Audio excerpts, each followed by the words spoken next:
네, 안녕하세요. 벨루샵 잠실점 점장입니다. 자, 오늘은 디스크 크랭크 6억에 대해서 이제 설명을 해드리려고 합니다. 가끔 친구들이 자가 정비를 좀 하다가 안 돼서 오는 경우가 좀 많아가지고 이제 매뉴얼이나 이런 거를 좀 알고 싶다는 분들이 많아서 영상을 일단 찍게 됐습니다. 그래서 이제 자가 정비하는 방법을 한번 알려봐 드리겠습니다.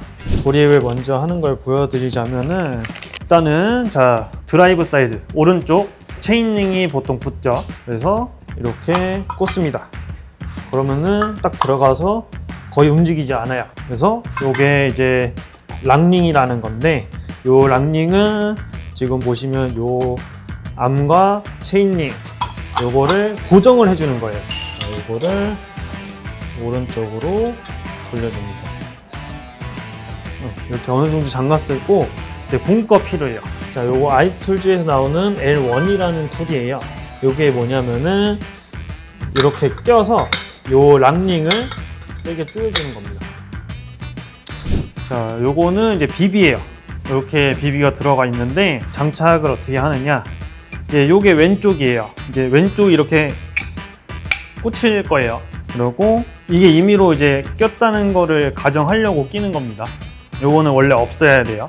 자, 이렇게 하면은 이제 비비가 요 정도 길이가 나온다 라고 생각해 주시면 되고, 오른쪽은 아까 말한 이 얇은 와셔 요거를 오른쪽에 이렇게 껴줍니다. 그래서 요걸 잘 끼고 위치 맞춰서 요거 8mm예요. 8mm로 다 조이고, 중요한 건 뭐냐면은 자 요게 이제 토크 렌치라는 건데 이렇게 보시면은 이제 토크를 조절해 주는 거예요. 그래서 35에서 40 정도로 조이시는 건데 보통 한 35 정도 해서 여기도 여기 이렇게 소리가 납니다. 이렇게 하면 그만두면 되고, 그리고 이 반대편도 이렇게 조이면은 소리가 이렇게 납니다. 자, 이 토크렌치를 사용하는 이유는 뭐냐면 양쪽에 이제 동일한 힘을 넣기 위해서 이 토크렌치를 사용하는 거예요. 자, 다 조였을 때 보시면 틈이 하얗게 조금 보이시죠? 그러면은 비비가 이렇게 움직여요. 이렇게. 요거를 조절해 주는 게 뭐냐면은 어드저스터 링이라고 왼쪽 기준으로 이렇게 뒤로 돌리면은 유격을 없애줘요. 근데 가끔 보시면 이렇게 막 잘못 사선으로 이제 나와질 때도 있단 말이에요. 이런 거 조심해서. 그 다음에 요 공구는 T9라는 공구고 요게 요 크기에 맞아요. 그 다음에 요거를 요 공간이 거의 없을 때까지 이렇게 조여주면 됩니다. 그래서 자 보면은 이제 이렇게 나사선이 다 풀려서 유격을 잡아줬고 요까지 고정을 해주시면은 아까처럼 비비가 놀지 않아요. 이렇게 되면 이렇게 굴러갑니다. 두 번째로는 이 양쪽 힘이 똑바로 안 들어가질 수도 있어요. 한쪽이 약간 제대로 힘이 안 들어가고, 예를 들어서 이제 요게 힘이 덜 들어가고 어저스팅으로 만약에 거리를 좁혔어요. 근데 이렇게 돼서 위험한 경우가 뭐냐면은 요게 힘이 덜 들어가다 보니까 요게 조금씩 풀려서 유격이 생길 수도 있어요. 자동차도 그렇고 타면은 지면이랑 자전거랑 해서 진동이 전달이 돼요. 그 진동에 의해서 나사선이 풀릴 수 있대요. 친구들이 모르고 계속 타다 보면은 크랭크가 고쳐지지 않을 수 있는 정도까지 갈 수도 있죠. 예를 들어서 편안하게 오른쪽 비비와 요 락링이 맞닿아 있어요.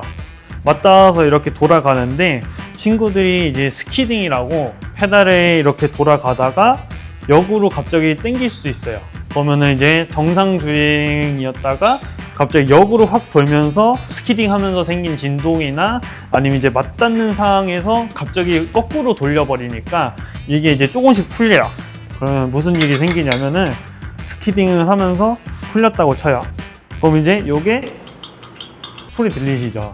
만약에 이런 유격이 느껴지거나 하면은 요 락링만 조여주면 돼요.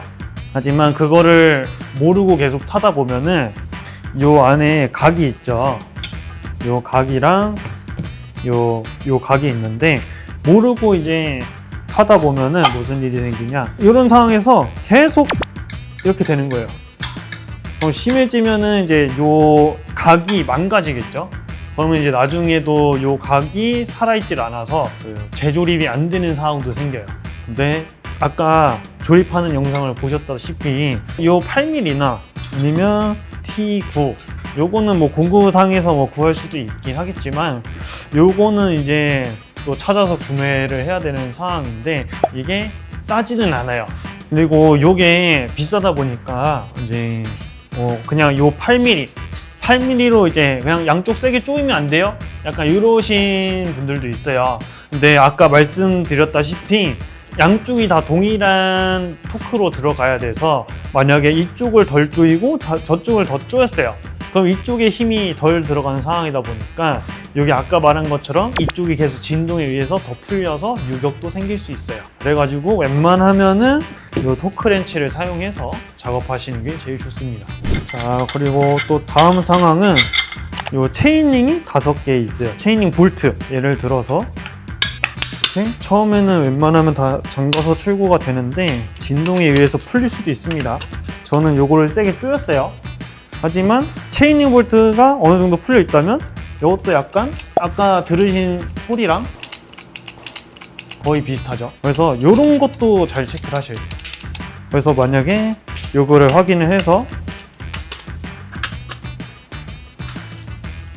다 조였습니다. 그러면 소리가 안 나죠. 네, 이런 것 때문에 이제 친구들이 뭐 소리 난다, 유격 있다 이러는 경우도 있고, 요건 또 페달인데요. 만약에 여기 많이 풀려 있는 상황인데 다 조인 것처럼 보이잖아요. 하지만 요래도 페달이 흔들려요. 이런 것 때문에 이제 유격이 있다는 친구들도 있어가지고 자가 정비를 하려면은 우선적으로 페달이랑 체이닝 5개 먼저 조여보고, 그래도 문제가 있으면은 이제 빼서 요 랑링도 조여보고. 요게 플라스틱 껍질인데요. 요 상황에서 힘을 먼저 받아요. 그러다 보니까 친구들이 못 모르고 이제 스키딩이나 했을 때 요 플라스틱이 너무 힘을 많이 받다 보면은 깨져버려요. 요것도 깨져서 유격이 생길 수 있는데 그걸 모르고 타다 보면은 플라스틱 안에 있는 베어링까지 이제 망가져요.